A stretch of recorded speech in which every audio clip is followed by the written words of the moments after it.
this special episode of the Caravan Tour of Terror, a show that finds us touring the globe through the medium of horrific, chilling and disturbing entertainment. My name's Donald and I'm the driver in this quest. Joining me up beside as always, the road atlas on his laps, my navigator, ISO Ali. Wow. I'm going for the record of quickest introduction. Yeah, quickest introduction we've had so far. You didn't say hello. Hello. This show is a little different. It's a Halloween special, so as such, we're not in any particular country. But this year, as is our annual tradition, we managed to watch 8 horror films. So I thought, why not just discuss them a little bit? Spoiler-free. Commit to me now that they're spoiler-free. Do my best. Don't do your best, they're spoiler-free. And if there's any spoilers, they're getting taken out. So it's absolutely spoiler-free. We're going to be fine. All right? So that Bruce Willis one, like, I No. couldn't see when at the end. Fine. My japes. We are going to talk about them in the order in which we watched them, not any other particular order. So first up, we watched The Empty Man, a 2020 rated 18 horror film directed by David Pryor. A series of mysterious disappearances in a small Midwestern town may be linked to a supernatural entity. That's the blurb, and it does not say a lot about that film. On you go, Ali. You're going to have to do me a wee bit of a favour and remind me of this one, because not only was it the first one we watched, I do conflate this one and the second one because they both starred the same actress. Ah, yes. For some reason, we had a weird crossover a few times. This is the one that starts in Bhutan. Okay. And has James Badgedale in it. And its general themes are... Oh, my God. It gets a bit metaphysical, and there's cult belief in there, but it's also kind of a ghosty Candyman-esque slasher thing going on. That's The Empty Man. Yeah, no, I thought it was not bad as an opener. I've got to say the opening in Bhutan, I probably could have just done without. Yeah, it doesn't really add much to the movie, and there's quite a lengthy prologue. Yeah, late title card, we'll say. But yeah, it just wasn't. I like what it does, but it doesn't really tie into the story that much. Yeah, which isn't spoiling anything. Like, but yeah, it was fine. Yeah. Again, a decent opener. Maren Ireland's good actress. Maren Ireland. Maren Ireland. Madden Ireland. Maren Ireland.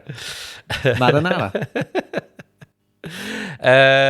This film, when it released, didn't get any kind of great praise, but it seems to have picked up on streaming and stuff. And a mutual friend of ours had recommended it to us ages ago. We only just got around to watching it. Was it really 2020 release? Mm-hmm. It feels like it was even longer ago that we were told, hey, we need to watch this.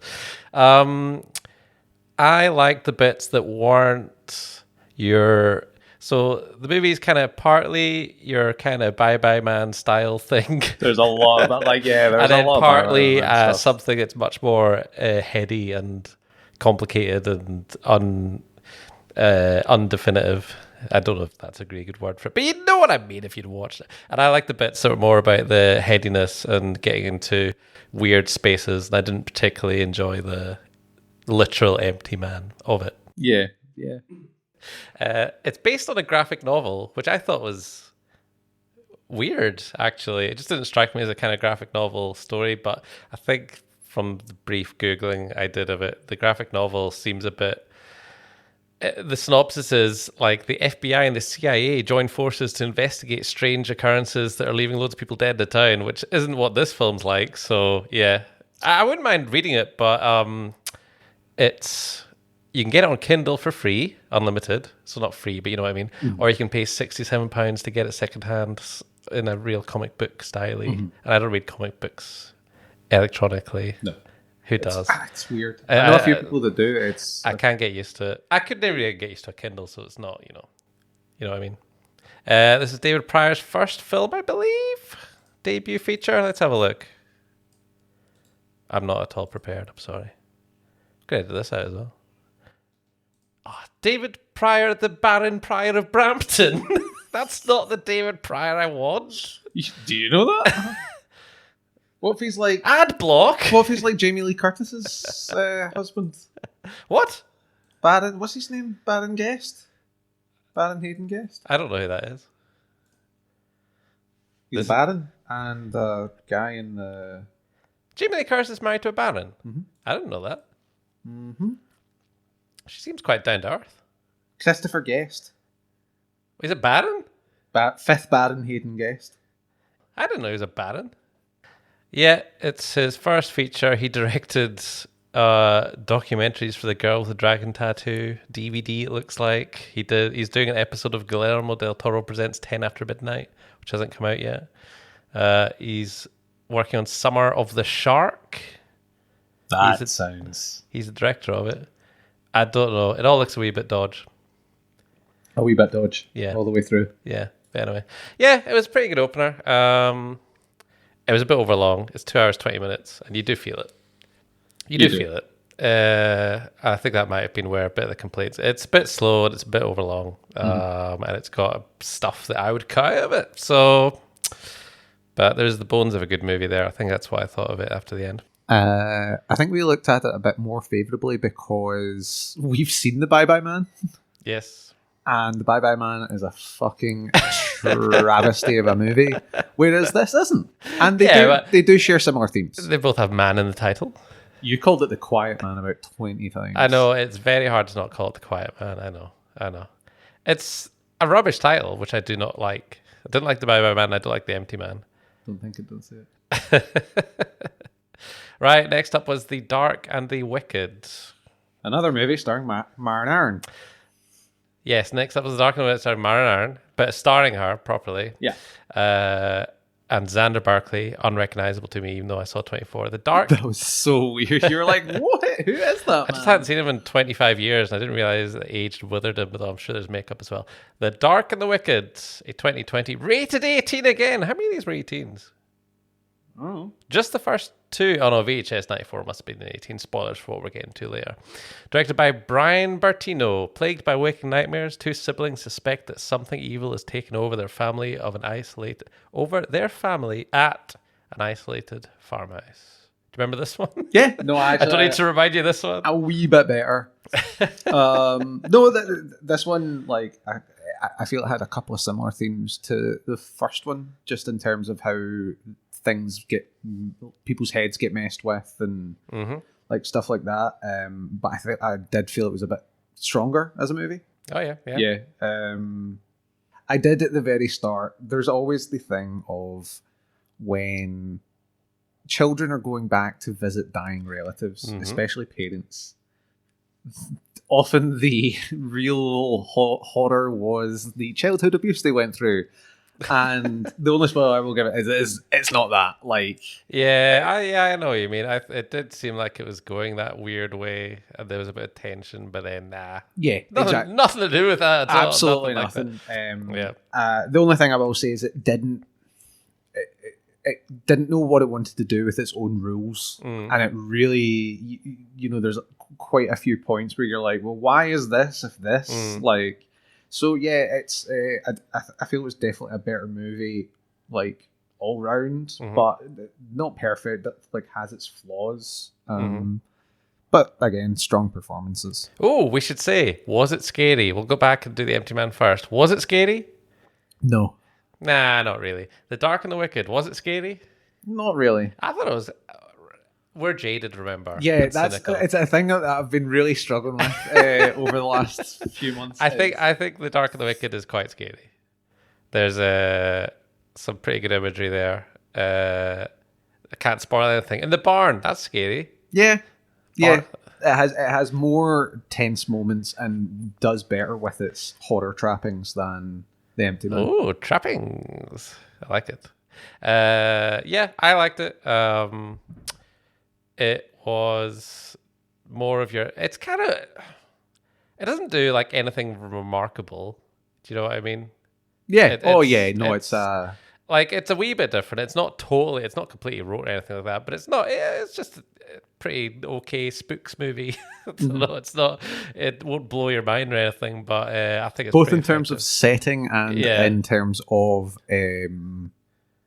how I feel that it did with its premise. It reminded me of Brightburn. Yeah. I barely remember Brightburn. You remember it much better than I do. Superboy's bad. That's all I remember about Brett Byrne. His eyes glow red. Roy's in it.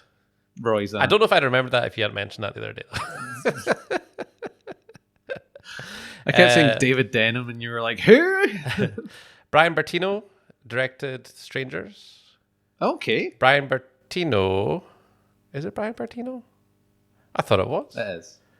No, shut up. All right, never mind. I think I'm confusing one director for another. I'm now looking creepily at the other directors, trying to remember who the hell it is. He really is. While he's doing that, I'm going to say that you would think that because we watched 8 movies, that we watched 4 on the first night and 4 on the second night. And that is absolutely not the way we did it. That is all the movies we watched on the first night. To be fair, The Empty Man, I think, cost us because there was a third movie which we didn't watch. And I'm going to lay the blame at the feet of The Empty Man for kind of sapping a bit more of her energy than it intended. We were going to watch Boys from County Hell, a Northern Irish movie starring not starring, but featuring Lala Roddy. Any appearance by Lala Roddy is a starring appearance. Yes, but we didn't even watch it. So we can't exactly say that now, can we? I love that guy. Did watch the film. Still don't watch it either. I didn't know he was in it until I knew that your heart wasn't in it, and I was like, I won't tell him. I'll just let him go to sleep. Yeah, because otherwise I would have been... It's a Roddy fest. Let's do this. Yeah, that was Dark and Wicked. Should we out of 10 them as we go? Just gut shot. Okay. Just gut shot. Empty Man, gut 6. shot. 6. I'd go 7, but on the caveat that it's my kind of thing. Yeah. I'd say 7. Dark and the Wicked. 7. There's a part of me that wants to give it a 6 as well, but I can't because I gave Empty Man a 6. And I feel in a few movies, yeah, I might come back and be like, Empty Man was actually a 5. Oh my god! All right. I'd give it a 7 with no caveats, which probably means that Empty Man's a 6.5. Right, day 2, we started with Werewolves Within, 2021. Rated 15, directed by Josh Rubin. After a snowstorm traps its residents together inside the local inn, newly arrived forest ranger Finn and postal worker Cecily must try to keep the peace and uncover the truth behind a mysterious creature that has begun terrorizing the community. Werewolves Within. Werewolves Within. The film based on the Ubisoft video game, based on the parlor game. The card game based on the parlor game. No, I don't think it's directly based on the card game for copyright reasons. I think they just based it on the parlor game. But the parlor game is itself based on a different parlor game. So, not high hopes coming in, and the Ubisoft logo came up at the start, which also didn't. Yeah. But thoughts? I thought it was pretty funny, not scary. Not scary, no. Not tense, even really, not jumpy. Anyone could watch this. It's a comedy movie. Oh, really. It is a comedy movie. There is gore, but a bit. There's quite a lot. There's that's the main thing I'm thinking of. I'm not going to say what I'm thinking because it's just spoilers. Yeah, there's some gore, but no, it is very much like I would say it's less scary and dramatic than like Shaun of the Dead. This wouldn't have needed to cut a lot to be a 12A. No, not at all. Not at all. Just some of the gratuitous gore, just a little bit. There's not a lot. No, and it would be 12A. But yeah, it's. I really enjoyed this movie. Yeah, I did too. It was a fun old time with some good laughs. Past the 5 laughs test, which I've ripped off from Mark Kermode, I'd say. Got one pretty much right off the bat. I remember. Yeah. Within the first minute. Yeah. The plot's a wee bit. It goes a wee bit all over the place. Yeah. Because it's kind of like a whodunit. Really, it's not. I saw it compared to Clue with werewolves, which it is, but in trying to keep you guessing, it kind of goes a bit wonky towards the middle and end is a bit wonky, but it kind of writes itself, and it built up some goodwill by that point, so it's all right. It definitely goes a lot like it's a lot better written in its humor than it is in its story, and its murder mystery. This isn't Knives Out. It's kind of got that. It does have that. the cast of characters are all drawn really broad to be memorable and different Yep. in that kind of way, though. So it kind of did remind me a bit of Knives Out in that way. Yeah, Like, no, there's that one, you know totally. what I mean? It definitely has that. But what I Yeah. mean is like that kind of like really thinking of like, oh, can I figure this out? Like you're there for the ride more than you're there. Yeah, for the, yeah, no, yeah. What would you give it? I'd give this a 6, but it's a fine 6. It's a fine. Six? It's a fine 6. A 6. It's a fine 6. An 8. 8. An 8. You're a fucking I maniac. really enjoyed that movie. You're a maniac. You're a maniac. A 6. Yep. You're 6 is less than the Empty Man. 6 means it's good. Less than the Empty Man. Yeah, 6 means it's good. 6 means I'd recommend it to certain people that like that kind of thing. Oh, yeah, 6. If it was a bit tidier in its plotting, it probably would have been a 7. And it was funny, but it wasn't like hilarious. You know, it didn't quite reach that top tier of, you know, your classic Cornetto trilogy stuff. So 6. Yeah, fuck you. It's a 6. It's I think I saw it's the highest rated video game movie of all time. Yeah. Which isn't hard. No, it's not at all. Especially considering the reviews that are coming out of Welcome to Raccoon City. Oh, I've not seen any of Oh them. my god. Shocking. The trailer was awful. People, I think one review said it's they ripped the plot and the acting straight out of the video game. That makes me want to see it more, to be honest. I know. And we agree, not scary. That's Werewolves Within. Next we watch The Old Ways, a 2020 rated 15 horror movie directed by Christopher... I don't know why I keep saying horror movie as if there's going to be a romantic We do comedy it in every here time. somewhere. Directed by Christopher Allender. Christina, a journalist of Mexican origin. This is in the blurb. I don't know. I suppose is it important for the blurb? Travels to her ancestral home in Veracruz. No, it's immediately rendered redundant by the next part. To investigate a story of sorcery and healing. That's The Old Ways on Netflix here. I liked this film quite a bit, I think, actually. I remember we had fun with it. Second movie up. It's kind of like a bottle movie. Oh, yeah. It looks like this movie takes place in... mostly in one room. Yeah, mostly in one room with a little bit of a cave. So they seem to have used their budget on other things. But, so it must be... What is the budget for this movie? It must be pretty bloody low. It doesn't even say. But yeah, no, it's a well put together movie. We could say a little bit more straight off the bat. It's a possession movie. Yeah. Christina gets possessed, and there's a bruja. A bruja. Which is... which, I don't think witch is really... Wise women. I think it's like a bruja is a bruja. Yeah, that kind of thing. Yeah. But yeah, it's a kind of like... It's a village wise women kind of deal. Yeah. Yeah, maybe Shaman. a bit. Yeah, it's that kind of thing. Kind of holds her captive, but tells her that, you know, you're possessed. Blah, and blah, she blah. grew up in America, so she's a disbeliever. Yep, all that good stuff.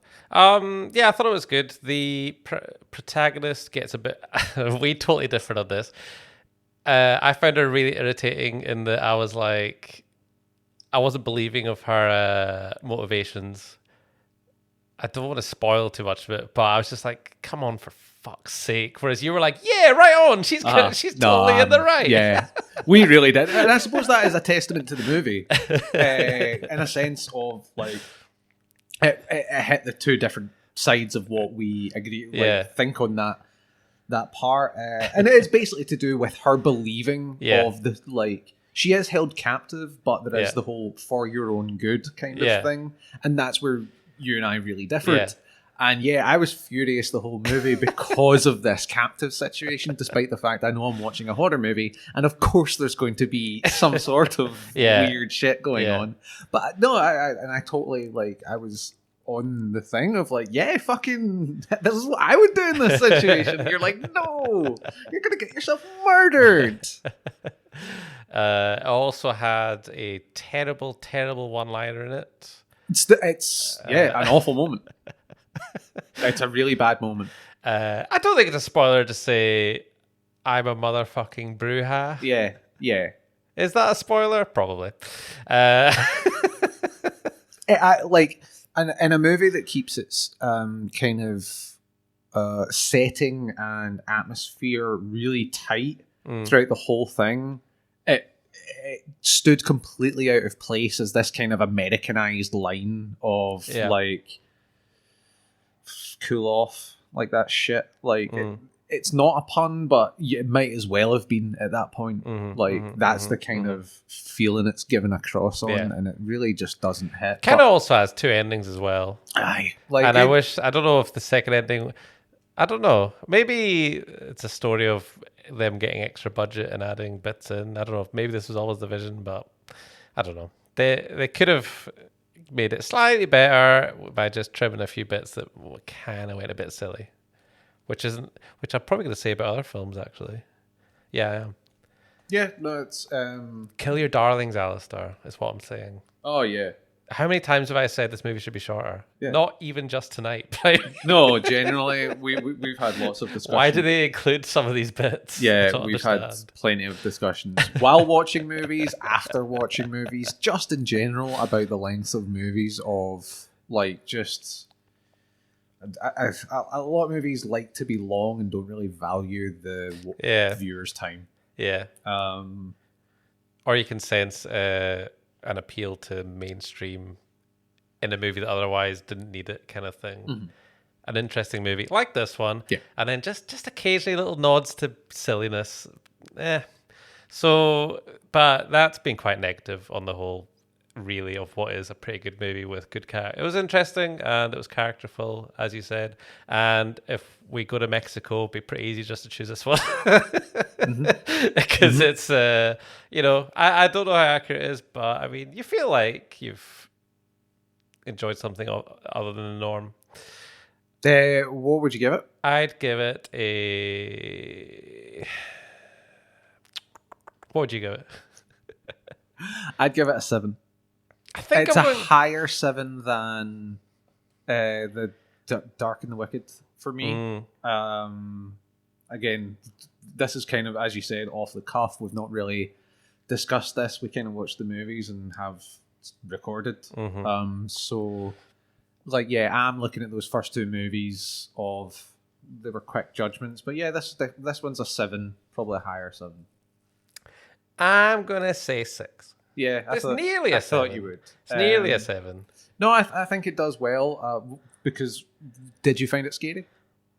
Yeah, a bit. Yeah, a bit. Yeah. So I found there are good moments. Yeah, there are definitely good moments, and it uses its CGI and its tricks sparingly and well. Yeah. To be honest, it looks good. But yeah, it's a bit long. But that's movies these days. So yeah, it's not even long, but what it is it just includes extra bits, maybe to get to that 90 minutes. Maybe when it didn't really have 90 minutes in it. Yeah, make it 80 minutes. It's fine. Yeah, I'm sure there were a few moments in that one where we were like, "Was this a reshoot? Did they think that people wouldn't understand this part, so they filled in this?" Yeah, who knows? So. But anyway, all right. Next up was The Night House, 2020, rated 15, horror film directed by David Bruckner. Reeling from the it's a 15. Sorry, reeling from the unexpected death of her husband, Beth is left alone in the lakeside home he built for her. She tries as best she can to keep it together, but then nightmares come. The Night House. Yeah. Yep. All right, moving on. No, moving on. What did you think of The Night House? It's probably our highest profile movie. Which is ironic because it's the director of The Ritual. Which is fine. Yeah, well, so that the reason I recognize David Bruckner's name is from the VHS movies, which he created and put. He's the guy. Yeah, he's the guy. He didn't have anything to do with 94, but he was gonna. Spoilers again. We're going to talk about that. He's an executive producer on it. Yeah. He was going to direct at least a segment. I think he's credited with writer, but that might just be because he created it. Because I don't think he actually had. Don't know how much he had to do with the segments, but VHS, The Ritual, The Night House, and he is the director of the new Hellraiser film, which is why he could not work on VHS 94. The Probably why he's an executive producer. the reboot of the Hellraiser films. Yes. The Night So yeah, Rebecca Hall stars, and was also a producer on this. Yeah. Which I was like, when that came up at the start, I was like, okay, like you know, clearly a project she wanted to get involved in. And she's got her credentials. You know, she's not your usual like straight up horror movie actress, and that's why I thought this was just going to be a drama. It fucking isn't. Yeah, I'm not gonna go. I'm not gonna go too much about it. A woman. Yeah. So Rebecca Hall's husband kills herself out on their nice backyard lake in their nice rich house. Yep. And she's struggling with it, and she begins to basically hear things, see things, like haunted house kind of stuff, and it unravels from there. Yep. Her performance in this is great. She like. And again, it's one of those. It is not a single person feature. We've had some of them where basically we've got one coming up in a minute. But we've got that like she pushes that movie forward like, and it is a really stellar performance. And I enjoyed the movie. Yeah, I thought. I knew as little as possible about these films going in. The one I knew the most about was probably Werewolves Within. Oh, I mean, VHS, I can kind of guess what it's going to be like. But from what I knew about this movie, it sounded to me like it was going to be, you know, the dementia horror movie Relic that's just a huge allegory for dementia and you're old and it's full of imagery and stuff, but it's depressing as hell. I thought this was to do the same thing to Spousal Death, and I was like, Spousal Suicide, really not looking forward to it in that sense. But I was like, I almost didn't include it in the lineup because I was like, see, when you're midway through a 6-movie marathon and you introduce a heavy Spousal Death movie. I mean, if it was Relic in this slot, well, there's no way we could have watched 3 movies after it. God no. But it's not like that at all, really. And the plot's interesting, and it toes a fine line between dealing with like quite big things like what happens after we die, which personally for me is something that I don't like thinking about. So this movie triggered me slightly, and like. Coping with loss. And what do you do when you've lost someone you were that close to? Like, how do you carry on after that kind of thing? Even things like coping with a friend who's going through a loss. Yeah, like, exactly. All that kind of stuff. But also, it's got like your genuine scares and also like an unraveling plot that goes places that you really wouldn't initially like an intriguing expect. plot that does keep pulling you along. You think it's starting to get a wee bit slow, and then it introduces something. It's quite it's surprisingly gripping, and the effects are subtle and good. And so I would say this is a 9 out of 10 for me. And it was scary. And I'd say it was the scariest movie of the night because it's the only movie that I'm sure got everyone who was watching twice, which I don't think any other movie did. And it genuinely was creepy and a bit, not disturbing is the wrong word, but genuinely very good. And under 2 hours. And 1 hour 47. And a great performance by Rebecca Hall. He manages to be funny at parts, which is mental. I think genuinely funny in a few places, but also really, tortured and stuff. Really good. And I would trying to recommend it to people who would normally watch horror movies, although it is scary as bollocks. Oh no, I would put it's a very well made movie. If I was recommending this to people, I would be like, oh no, it's a drama. I think I'm pushing on to a 9 as well. That's good. It's definitely between an 8 and a 9. But it's you don't. Again, it's not your super full on horror, but no, it's not. But it had enough. Oh, but for me, like movies like this in the horror genre don't actually come along very often. One where you can both within the horror community and without of it recommend it.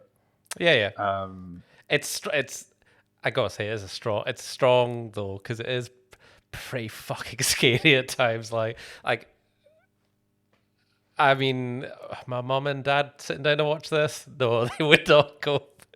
But Like, but it's got that Rebecca Hall in it. That Rebecca, I like her. oh dear, but it's just such a well-made movie, and the plot's totally horror. It doesn't do anything but it just, I don't know, it just really works at a lot of levels, and I hope, and some of the camera work's fantastic. Yeah, and some of the effects is great. So I really hope it finds an audience out with the tiny little horror niche that it's carved out for itself just now, if you get me, because it's not box office 15 million. It's on Stars here, which is part of Disney, the Disney app. So anyone with Disney, I'm going to say, have you watched The Night House? Maybe give The Night House a watch. If I think they're at all going to be interested. It's very good. Yep. Very good. Right, next up, Censor, 2021, rated 15 horror movie, directed by Prana Bailey Bond. Film censor Enid takes pride in her meticulous work, guarding unsuspecting audiences from the deleterious effects of watching the gore-filled decapitations and eye gouging she pours over. Censor. Censor has a very particular style to it. Oh, yes. Yeah. I remarked during it that it really reminded me of Richard Ayoade's The Double. Which I've not seen. Which you've not seen, which no one there had seen. Fucking Philistines. It has that kind of like oppressive Soviet kind of look and feel to it. Both Britain in the 80s. Which is Britain in the 80s. It's about Enid who is a censor for the BBFC, not stated the company, I don't believe. Yeah, it's the Video Nasties era. Yes, during the Video Nasties era, and the two main driving points of the plot are, one, she is brought under scrutiny because one of the movies she reviewed was apparently the inspiration for a real life murder, and the other part is a movie she's been assigned to review is strikingly similar to her sister's disappearance when she was younger. Yeah. And those are the two main things that drive it. Very British movie. Yes. Very British movie. I don't even know if Americans would understand the context as much as we would. But I mean, I'm not saying that is not to say that they wouldn't get an enjoyable movie. Yeah. I'm just meaning how fucking British it is. Well, I mean, they won't have the context, but I mean, thematically they will. They went through the same thing, especially with their music. We've watched movies on this trip where we were like varying degrees of, oh, right, okay, that's interesting too. I think this is trying to say something to its audience that we wouldn't particularly understand. Yeah, totally. I don't think Censor's quite there like that, but I think because the thing that helps is these moral panics. All cultures have them. So, and I think the Video Nasties thing, I don't know, I wonder if Americans know. I'm sure American horror enthusiasts would know about it, at least in passing. So I think it's got enough that you're probably okay there. That's not to take away from the fact that it does feel like a total time capsule. It might be kind of the thing where, I mean, we weren't properly stowing about in the 80s experiencing it. So this might be... I'm 54, I don't know what you're this talking might about. Be what we think the 80s was like, as opposed to what the 80s was like, because it's very fucking grey and grim. I mean, no one smiles in this 80s at all. I mean, to be fair, have you ever talked to anyone that did live through the 80s? That is pretty much I thought what it was say. Cocaine and Ferraris. No, that was just Miami. That was just Miami. In Bournemouth, it was a little bit different. So get back a wee bit of the plot. So Enid, it's almost a mystery film, but to talk about the plot, that's not really what you're here for. It's more the style of the thing. Yep, you've got it's a very kind of like, I mean, in terms of similarities, it's your Saint Maud, or for regular listeners, Hagazusa. Yeah, that kind of the unraveling of a psyche. Mm-hmm. And whether things are real or not, and watching them on a journey, and it's the plot's kind of boilerplate, really. The plot is very boilerplate. What it does differently is its style. Yeah, exactly. Its use of color and its shots and aspect ratio and different mediums to film on. It's very evocative of the films that it's referencing. In terms of the plot, in terms of video nasty kind of thing. Man, it references video nasties. It references stuff within itself. Yeah. Like, this is a movie made by someone who really... It's a fucking nerds movie. It's a fucking nerds movie. Really yeah, fucking nerdy. This was made by a real fucking video nasty horror movie nerd. Yeah. So that will definitely affect your mileage. And all credit to her. Like, it's her vision, I'd say. It feels like a passion project for sure. Yeah. There's no fucking what am I trying to say? There's no studio interference going on this one. Jesus, no. It's got a really good central performance by Neve Algar as Enid. Yes, and it's got the man, the myth, the legend, Michael Smiley. I love him so much. Tires from Space, yes. Tires from Space. Just one of these guys that we've adopted as one of our favorite actors for some unknown reason. I mean, Kill List and Come to Daddy are two that pop into my head. He is genuinely good. A great actor. He is genuinely good. But yeah, we have definitely picked him up and been like, "You're ours now." No, it's. I'm gonna go first and go 9 for me. High nine. It is, and it's a personal 9, and I understand that. But it's a movie that really, like, it was a passion project. And it's a passion project that has come out the other end.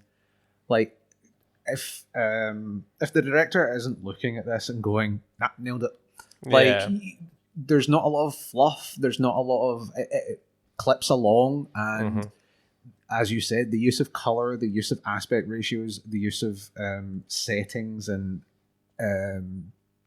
costumes and everything is so specific. And I adored the ending. Not going to give anything away. The ending was but great. Yeah. It does great stuff with the camera work and what's kind of been played out throughout the movie. It's excellent. I really, really enjoyed it. Definitely a personal 9, but a 9. Yeah, nice. Controversial, I'm going to give it an 8. Oh my god! Because it feels like it was kind of a movie that's made for me as well. Yeah. But I don't. It was the movie I knew most about in terms of I knew I really wanted to watch it, and I had to fucking wait till Halloween to watch it. Yeah.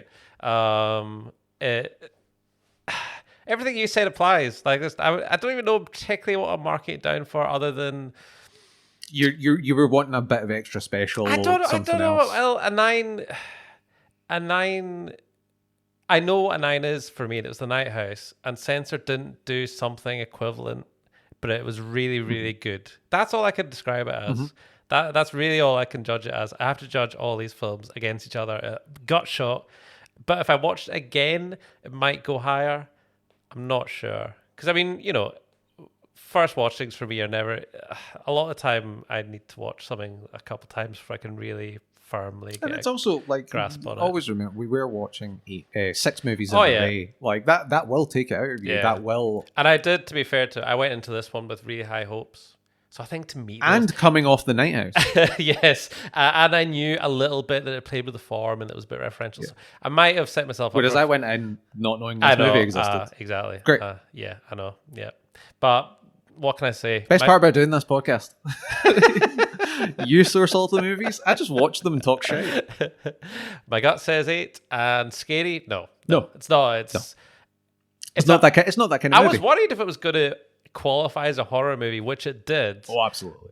But I didn't know because I knew it wasn't that. It wasn't scary. It's not scary. It's not, and it's not. I mean, as a Halloween watch goes, it wasn't really.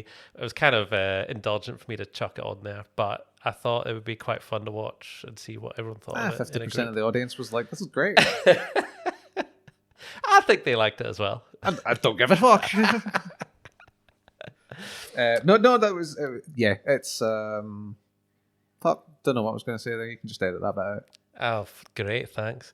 Next up is The Djinn, 2021 horror movie, rate 15. Directors David Charbonnier and Justin Powell. A mute boy becomes trapped in his apartment with a sinister monster after making a wish to fulfill his heart's greatest desire. The Djinn. The Djinn. The Djinn. The Djinn. The Djinn. On you go. Right, I'll remind you. No, I know. I'm A boy gets chased around the house for 80 minutes by a mute Djinn. boy. A mute boy gets chased about the house for 80 A minutes. mute and asthmatic boy. A mute and asthmatic Minute. boy. A minute. Mute asthmatic boy gets chased around the house for 80 minutes by a Djinn. Yep. That's correct. Mm-hmm. Yep. Yep. Okay. That's basically That is basically the plot. That's basically okay. There's a little bit more setup. Mm-hmm. This Djinn in this I don't know if this is more accurate to legend or not, but the Djinn probably not, because it seems very designed for this film. So this is a bottle movie again, because does it literally take place just in that apartment? No, there are like two Is there an scenes. exterior shot? I know I'm looking at you, but I'm looking in the middle distance because I can't remember that bit. Yeah. When does he do that? Who does that? So it starts with the mute. What's his name? Jeffrey. Dylan. It starts with Dylan seeing his mum in the kitchen. And that's the same apartment, isn't it? And it appears to be kind of like a recurring dream for Dylan. And then the movie kind of opens with Dylan and his dad moving into a new apartment. Oh, so is that the old apartment? Because they find stuff from the old that makes house, sense. Yeah, which is where the Djinn comes from. All right, okay. Yeah, I suppose it's still it's a kitchen. It's a kitchen in a flat though. It's not exactly great. No, I mean, I also I don't mean about you have very bad memory for that kind of stuff. Like that's the shit I do pick up on. It all takes place in two apartments. Yeah. And 99% of it's one apartment. Yeah.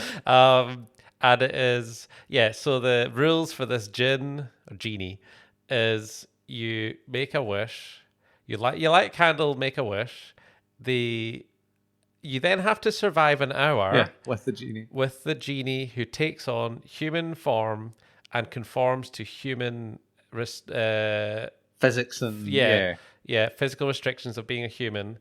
But if he dies, he can take on the form of someone else, but he seems to carry over the accrued damage you've given him. Yep. And if you can survive for an hour and blow out the candle, you get your wish. And there's warnings signposted throughout the movie that monkey's paw. It's a monkey's paw, and he's probably going to try and fuck you over. So the kid is like, cool, I'll sign up for that, and I will not regret it at all. No.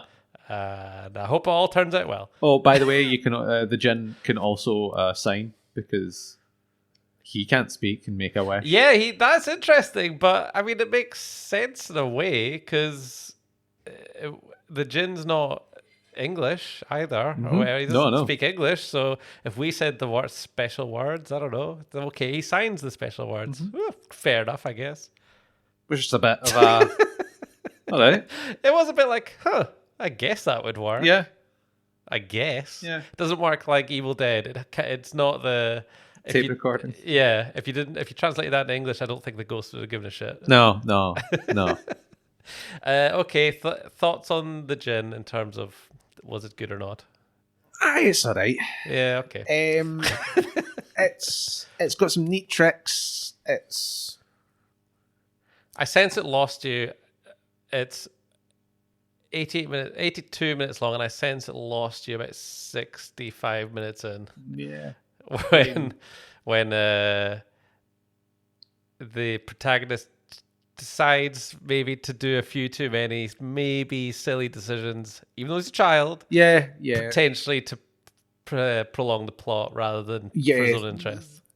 The plot is thin. And it's very thin. We've just told you. Yeah, and they really it's a small apartment. Like there's not really a lot of set piece because it's a movie of set pieces. Yeah, and there's not enough. They kind of and they don't really.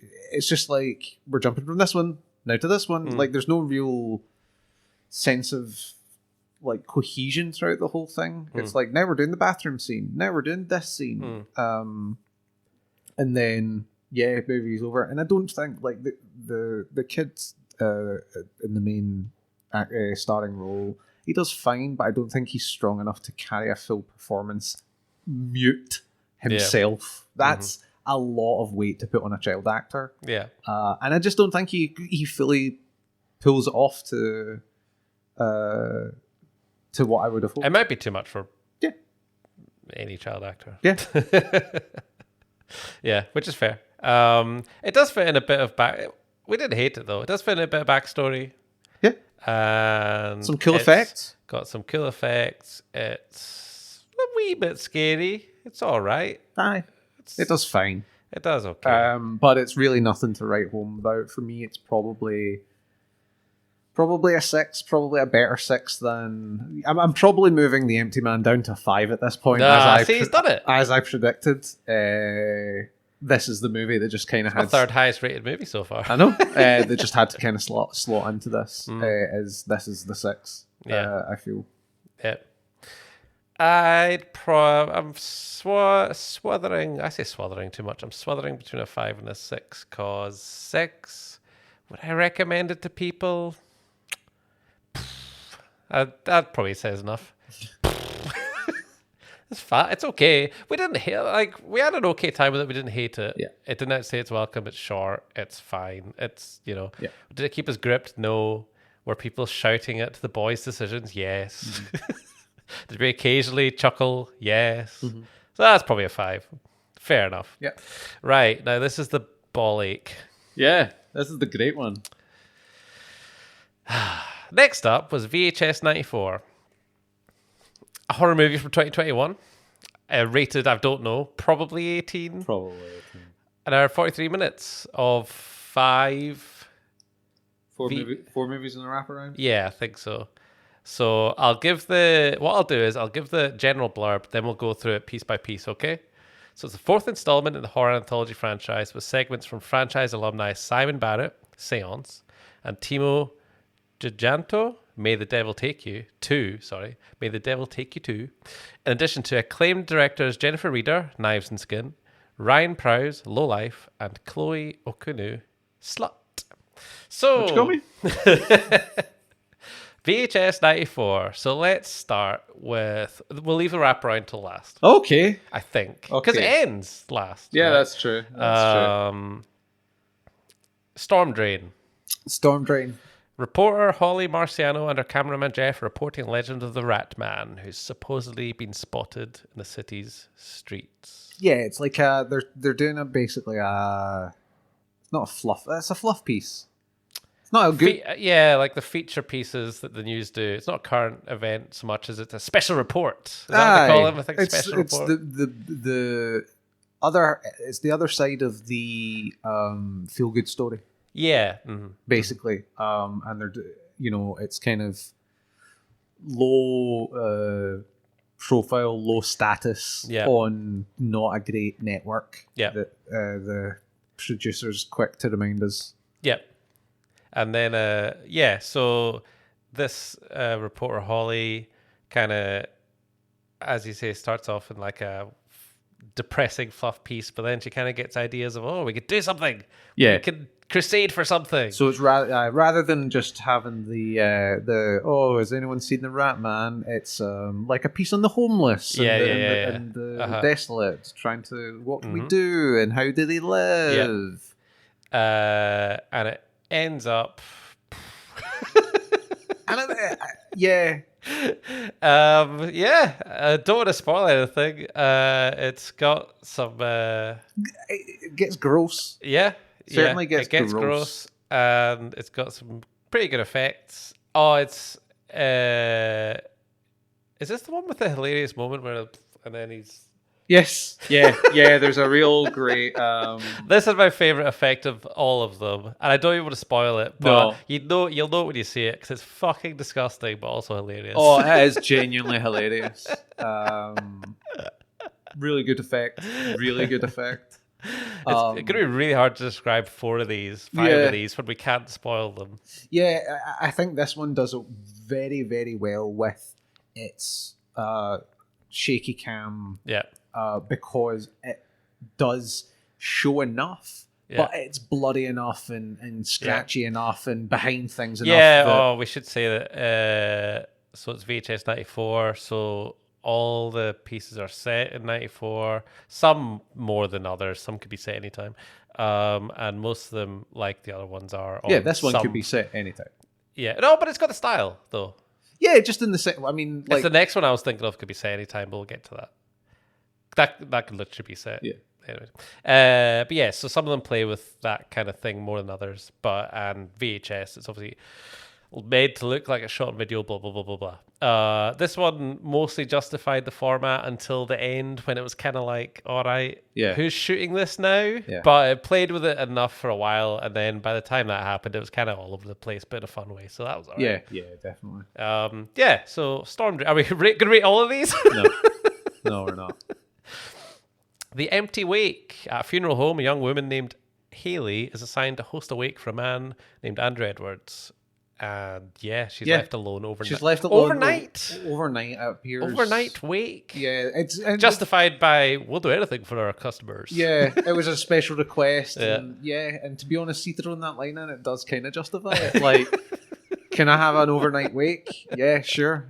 Fuck it, aye. So she's left alone. There's a storm outside, and no one seems to. It's a closed casket, so it's basically her in this hall with chairs, but basically no one coming in, and she's getting a wee bit spooked. Yeah, late at night. Yeah, basically. And this is the one that I think could be set anytime because it doesn't really play with 1994 at all. No. So, but and stuff happens. There's the usual bumps in the night. Yeah. And I'll say that it kind of. I'd say it probably takes too long to get to the point. Oh, I was going to say that as well. Yeah, when it gets to the point, I enjoyed it, but it definitely is let down quite a bit by just how long this is. Yeah, that's not the only one. But it definitely has a problem with pacing. Yeah. It seems like the first half of it is like, all right, we get it. Uh-huh. Do you know what I mean? Yeah. Like, but then the second half, it's probably even second half. It's probably the last fucking 3 minutes. They are really fun though, and they have some really good effects. Great. So it was worth it, but you're pushing us a bit here, VHS. Don't fuck around. Yeah. And it's not like it is the shortest movie anyway. VHS is 145, I think. Yeah, something like that. It says on Wikipedia 100. Whatever. Yeah. The subject. This one's a crazy doctor makes machines out of people. Yep, it's basically it. It's body horror. Yes, it's pretty classic. There's quite a few. I mostly associate it more with Japanese horror, to be honest. But this is Indonesian. But not even Tetsuo, Iron Man. Sillier stuff. What the fuck's it called? Hold on. You talk for a bit. I'll find it. Great. So this is the only non-English one in the whole movie, and I really want to know what VHS's link to Indonesia is, because at least another one has had an Indonesian horror movie in it. Mm-hmm. And here's like caveat: maybe it's not, and I've just grossly offended a bunch of people. But yeah, it's. I think it's really it's another one that has a lot of style to it, and it's weird because the effects are really good, except for the gunshots. Yes, the CGI is terrible. Yeah. But the practical effects are good. I don't. Is that as generic as general as it is? I'm trying to think, but yeah, I think. Yeah. All the computer generated effects are bad. The practical prosthetics look really good, very and fun. A lot of fun, and yeah, it's it's weird because the CGI they go for when they it's not just a gunshot, it's firing 50 at one point there's 5 guys firing guns and all the shots look awful. Yeah, and there's like 5 CGI squibs. And it just doesn't. Yeah, it doesn't look real at all. It really doesn't convince you. And it's weird because it should be such subtle CGI. Really, I remembered what I was thinking of. Stuff like Tokyo Gore Police and the Machine Girl. I always associate that more with J horror. I don't know if it's Indonesian horror as well, but that whole fusing, the body horror fusing people with robot parts or gun parts is a huge subgenre in and of itself. So this bit just felt like pretty standard for that kind of thing, and it took far too long to get going, even more so than the last one. This is the one where I could feel it trying our patience, I think. But then when it got there, last half was good. Really good. Yeah. Again, the pacing on this, I'd say this one is probably a little bit better. Okay. It just suffers a bit more because it is further on. We've already had one where because I feel that the amount that once it gets going, it goes for a while. Like it does. It is long. But the problem is that like I don't mind it being long on the tail end there because it uses that and it entertains me. I'd be interested to know what the different.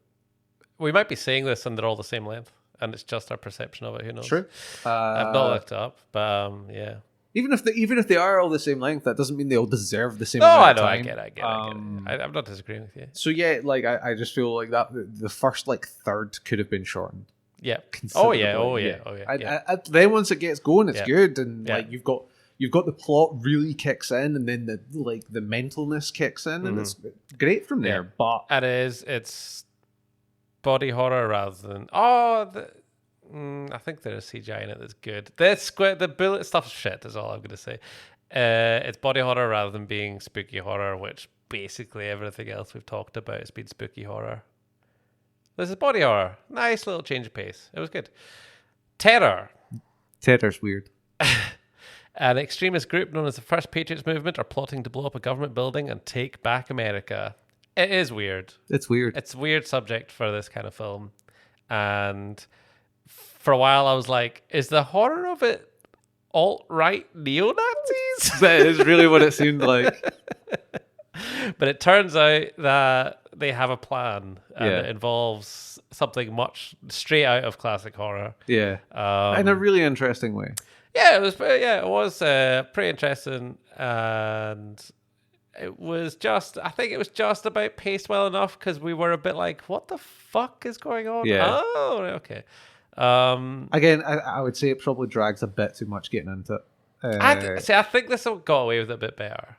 I think maybe not as egregiously, but it also could have been because once again I'd watched a couple where the pacing was off. I think the difference between this one is we didn't really know what was going on for a while, whereas with the previous two we were like, yes, we understand what's happening. Yeah, you're alone at a wake. Go. What was that bump? Yeah. Repeat. Yeah. But it was. Oh, I was just thinking there. One thing we should say about the subject is there is a big criticism of it, which is it's HD to the fucking max. Yeah, it's weird. Like really the weird. other segments are all various levels of. It looks like it's shot on video too. It looks like it's shot on video, and the tracking's bad. But the subject, the Indonesian body horror, it really looked pixel perfect HD, and like it wasn't giving a shit about trying to look like it matched the other ones, which did another one that also does it have any reference to 1994? No, like I don't think even so. the 90s at all. Like it seemed it's pretty isolated from the outside world. I don't know. I mean, there was reference to stuff. There was like a news thing. But that was it's just kidnappings. Yeah. Mad okay, scientist so it is kidnapping. I was just trying to think if it referenced anything. Yeah, it's a bit weird. Yeah. But the cool thing about it is that it really excuses the format because there's like first person cameras involved because the subject, if you're fusing mechanical stuff and computers with people, there's really good excuses for why you'd see through their eyes because it's being recorded that way. Fair enough. Terror kind of okay, they're recording their rebellion, but again, it kind of gets a bit like, why the fuck would you keep recording? Yeah. All these movies do this to various degrees, but what? Yeah, there are. Yeah, there are. There's no excuse for it at all. They're not journalists. They're terrorists. It's especially the conceit gets harder and harder the more shit kicks off. And this is not me talking about any one of these. This is just in general that there is a point where every person would put down the camera and run away. They're all actually. See, the wake one's really good. Doesn't need to. Yeah, they set up cameras in the corners because it's going to be a wake. They'll record it. They'll show it later. Fine. That actually works really well. You don't need to explain anything because that is all you see it for. It's a service you provide to the thing if they want. Fine. Yeah. The one before that, Storm Drain. Okay, it loses it near the end, but news anchors, fair enough. Subject. Okay, it's no one's actually recording it. You see everything through the eyes of these robot things the whole time. Also fine. I could have even used that to excuse the HD part, except for the start where he is recording stuff. Oh, does he? Yeah. It's just too like 1994. Mm-hmm. It's 1080p. It looks like it would be 4K if I had a good enough telly. I know, right? Like it really sticks out like a sore thumb. They should have done it like 480p retro internet. Might have covered up some of the effects as well, although some of them are really good. I don't know, but it's hard to crack. But all I can say is it stuck out like a sore fucking thumb. And for the first minute, we're all like, "What the fuck?" Yeah, it just looks so weird. It takes you aback. So yeah, I don't know. They mostly got away with it to a certain extent. I think Tanner probably excused it because it's the torch he's using. Maybe I don't know. Yeah, it doesn't have. It doesn't stick out as glaringly, obviously, as stuff kind of starts happening and it distracts you. But when you think back on it, you're like, all right. So yeah, that was Terror. It was okay. It wasn't my favorite because it's not scary and it's the least horrific, and that might have for me. What one is your favorite? My favorite. We've not even talked about the wraparound yet. I know. It wasn't the wraparound. Spoilers. My favorite's probably Storm Drain. Me too, which is quite upsetting considering it's the first one. Oh, right, yeah. I liked. I don't want to spoil it, and it's really hard to spoil because the best bits are right at the end, and it would be a total spoiler to talk about them. But yeah, that's what I liked. I liked the ending. Yeah, I liked how they built up to it, and it's my kind of thing. Yep. The wraparound is a SWAT raid on what was ostensibly a drug den. Yeah, going into that's what I think it is. And when they get in there, it's a labyrinthine warehouse of madness and horrors. Yeah, and CRT TVs. And CRT TVs playing the things we watch. Yeah. And it's shit. It's really bad. I think that it has the worst tracing. It's so hard to see at times. Oh, right, yeah. It's very... VHS-y. Yeah, it's distorted as hell. And fair enough. And the acting's pretty bad. And the actual plot of it is... It's crap. And confusing more than anything. And the effects are pretty bad as well. Yeah. There's a lot of eyes being gouged out, which is like marbles with a bit of jam on to me. Like, not a lot. And the payoff is rubbish. To be fair... awful. I remember the first VHS wraparound was I remember it being kind of spooky because they go to this... 1 and 2, I think, had decent wraparounds. I don't even remember 2. I think it was the one where they turn up at the guy's house and it's a spooky house anyway, and he's been obsessively collecting these is 1 the dead guy? Or is it 2? I thought 2 was the dead guy. It might be. That's the only one I remember as being... I would need to justify it. That's the only one I remember. And it was fine, and it worked, and it was kind of like you did kind of think, what's happening with that one? Mm-hmm. You know, I didn't mind going back to that one. This one I was like, fucking hell. Like every time we went back to it, I was like, please, just give me something, like. But it was literally, as you said, it's like we found another room where there's some eyes on the floor and a hand. If they're going to be this pathetic, just drop them. Just do 4 shorts. I mean, they're not... they're not linked. No. There is no link between these 4 shorts. Having SWAT team members walk up to a TV and then it fades into what you're watching isn't a link really, is it? They've got no thematic ties to each other. Just have 4 shorts. They're not going to, obviously, because it's the part of the whole VHS thing now. But because 1 or 2, whatever one it was, I think it was 1. I think you are right. Where they're breaking in to find a specific tape. Yeah. And the guy has hundreds of tapes, so they need to watch them in order to find the right one. I also remember you see, like, shit happens in them. You see little creepy things. Yeah. Maybe they don't see, the protagonists don't see them, but you see them, and it kind of sets you up to be like, oh shit, we're back here, kind of thing. What's happened to these guys? Like, there's a dead guy in an armchair. Like, I know I'm just spoiling VHS, but it's the 4th one now, so... 5th one? Fourth one. So, there's, like, one part, they're sitting in the one person's sitting in the living room while the others go explore the house. He watches a video, and in the chair behind him is the dead guy, the guy that owns the house, the guy who's collecting all the tapes. When it cuts back to the wraparound after the short, the guy is no longer in the chair. Yeah. That's an interesting development. Yeah, and that's you're like, cool. And it's been 15 minutes. You're like, wait, shit, is that guy not there? Kind of thing. Rather than just random room weird. Oh, there's upside down crosses in this one. And there's a twist.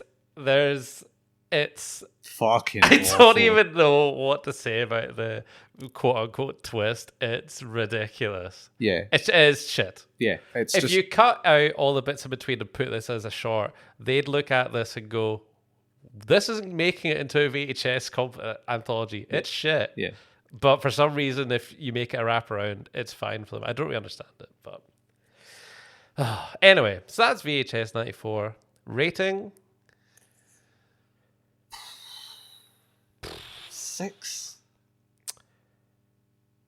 I was maybe thinking a 7, but the more we've talked about it, it's kind of like there was just too much to let it. Like, it has a lot of individual moments where I'm like, that's cool, but when you have to watch the whole movie, I just feel it drags it down.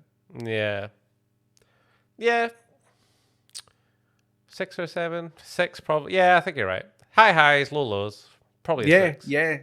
Probably a 6, but there's bits in there that go up to a 7 and there's bits that go down to a 5. Yeah. So if you're averaging 5 shorts, 6 out of 10 is all right. And it's definitely a 3 was shit. VHS 3, viral. Awful. So they're definitely steadied the boat a little bit on this one. Yeah. And hope the next one, VHS 95? I don't know, I guess. They can't go 2005, please God. That would be funny. 85, it's we always like a good anthology movie, and that was partly VHS. It was VHS, and it was ABC's of Death, and VHS is still going, and we still like an anthology movie. Yeah. And I'm going to be looking forward to the next one, because I remember after Viral thinking, oh my God. I honestly, after Viral, I was like, oh my God. It's done. They're done. It's completely done. We're done with them. Well, Chloe Okuno, please keep making cool, weird stuff. I'd like to see her make a feature length and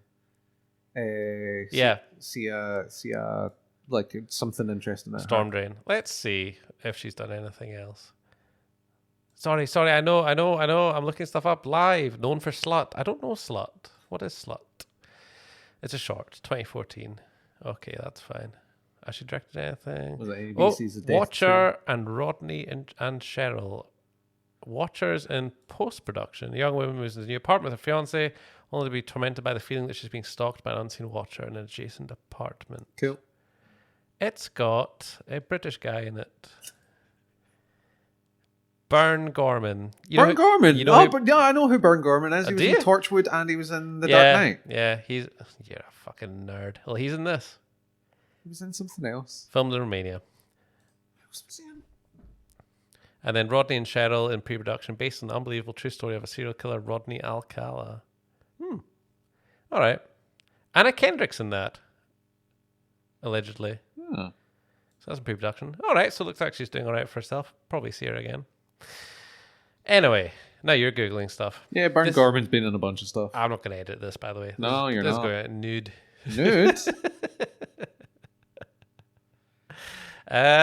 So that was our Halloween. Did we it's not scary, is it? VHS 94? No, not really. No. But Horror fun, I'd say. Yeah. It's definitely a kind of movie you would want to watch in this situation, not just like sitting down to watch a horror movie. Yeah, no. Yep. So my favorite was The Night House. You've got a tougher choice. Between Werewolves Within, The Night House. Shut the fuck. Werewolves Within's not in consideration. It's The Night House and Censor. I really enjoyed it. It's The Night House and Censor. It's The Night House and Censor. You gave Werewolves Within an 8. You didn't give it a 9. Step off. I'm going to say Censor. To be different. To be different, because I'd rather give 2 recommendations than 1 for 2 good movies. But also because I do feel like, The Night House, it's good, but it's pretty run of the mill at times. Disagree. Not run of the mill is a bad term to use. Yeah, take it back. I'll take it back. Run this back. Don't try to criticize it. You're not going to get away with it. Yeah. We both gave it a 9 out of 10. Yeah, that's true. I think I really like the fact that Censor's a passion project that turned out really well.